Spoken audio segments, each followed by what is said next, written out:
বাংলাদেশ আনসার ও গ্রাম প্রতিরক্ষা বাহিনীর মহাপরিচালক মহোদয়ের বাহিনীর সদস্যদের প্রতি কল্যাণ চিন্তার একটি মৌলিক অংশ জুড়ে রয়েছে বিদ্যমান রেশন সামগ্রী উন্নয়ন। এই প্রক্রিয়ায় নতুন মাত্রা যোগ করার লক্ষ্যে গমের পরিবর্তে প্যাকেট আটা দেওয়ার ব্যবস্থা চালু করার উদ্যোগ নেওয়া হচ্ছে।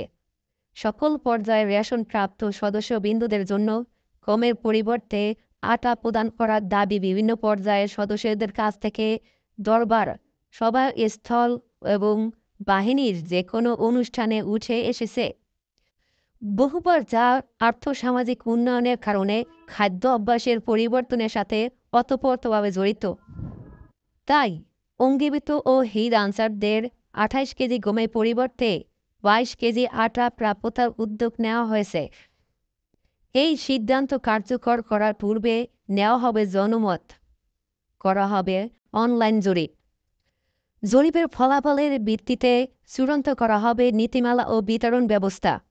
তাই আপনাদের মতামত কমেন্ট করে জানাবেন। আর নতুন নতুন আপডেট নিউজ পেতে চ্যানেলটি সাবস্ক্রাইব করুন এবং শেয়ার করুন।